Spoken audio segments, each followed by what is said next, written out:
Darth Plagueis will play a critical role in the upcoming Star Wars show The Acolyte coming to Disney+. The show will tell the story from a completely dark side perspective and will follow a young Force-wielding girl and how she becomes a Dark Lord of the Sith. It will be the darkest and most adult Star Wars content ever produced. Hey guys, what's going on? So, an article recently came out that stated that Darth Plagueis will play a critical role in the upcoming Star Wars TV show, The Acolyte. Now, we have long awaited to explore the life and mystery of Darth Plagueis, ever since we heard his tragedy in Episode 3, Revenge of the Sith. Did you ever hear the tragedy of Darth Plagueis the Wise? Now, we had the Darth Plagueis novel, which allowed us to peek into the life of the Muun Sith Lord and his relationship with his then apprentice, Sheev Palpatine, or Darth Sidious.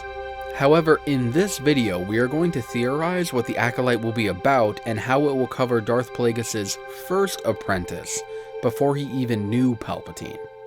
But before we get started, be sure to like the video and subscribe for more Star Wars content. The show will start off with a young woman who is serving as a Jedi Padawan during the final days of the High Republic.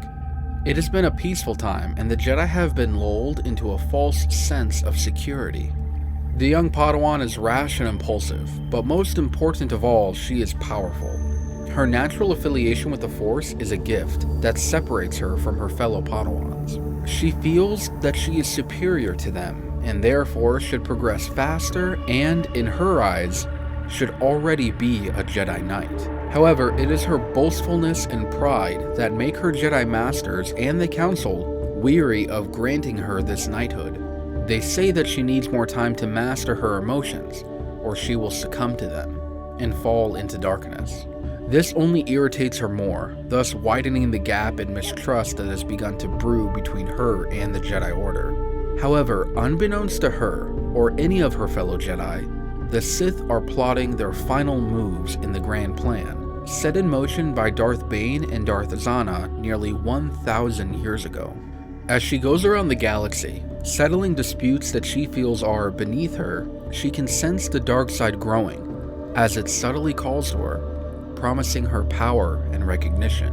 Eventually, she is called to the world of Megiddo to settle a financial dispute where she meets a young Muun named Hugo Damask. Damask is the head of Damask Holdings and a prominent partner of the intergalactic banking clan. The two get along quite well, and the young Jedi helps the Muun acquire more than his fair share of the final outcome. And in turn, Hugo offers her a life of wealth and influence. The young female Padawan is enticed by his offer, but she refuses, saying that she only desires to help those in need. Damask can sense her lie, and tells her that he knows what her heart really desires.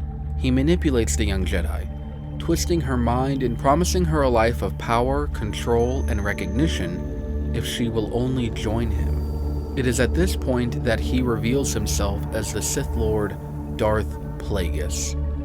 Appalled by the thought of the Sith still being in existence, she refuses his offer and rushes back to the Jedi Temple to inform her masters of the return of the Sith.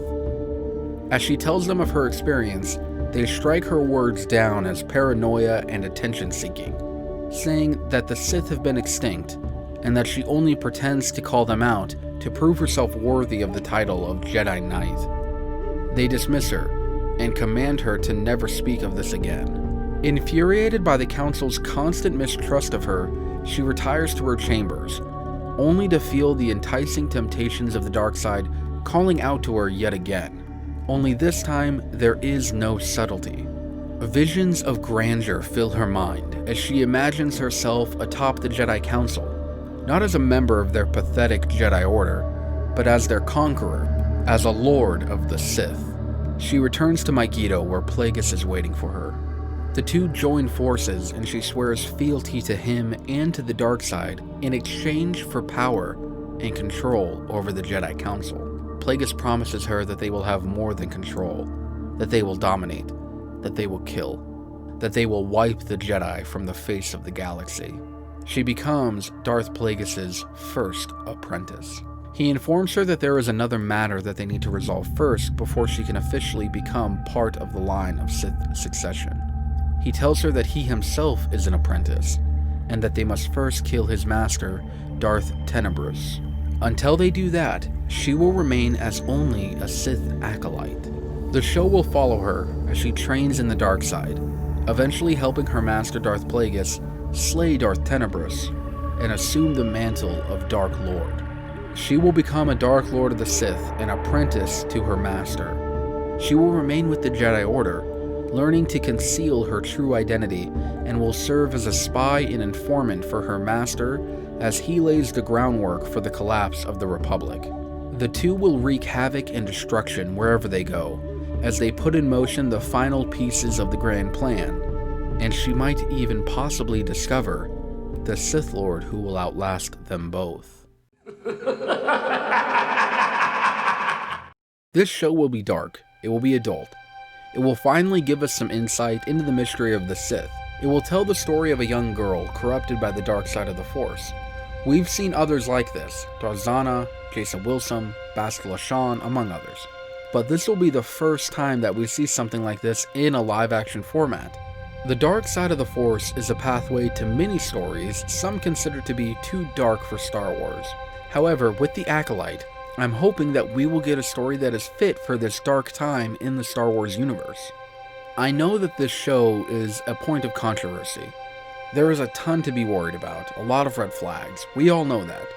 Star Wars needs to be taken care of, not used for personal agendas. However, as Star Wars fans, we should hope for the best for all upcoming Star Wars projects. I hope that this show is good, and if it isn't, then I will be extremely disappointed because this show's potential is so great. Thank you guys for watching this far. YouTube has told me that over 90% of my viewers are not subscribed yet. So please, if you've made it to the end of the video and are not subscribed, consider doing so I can hit that next milestone. Thank you guys for all the support, and remember to forever be a Star Wars fan.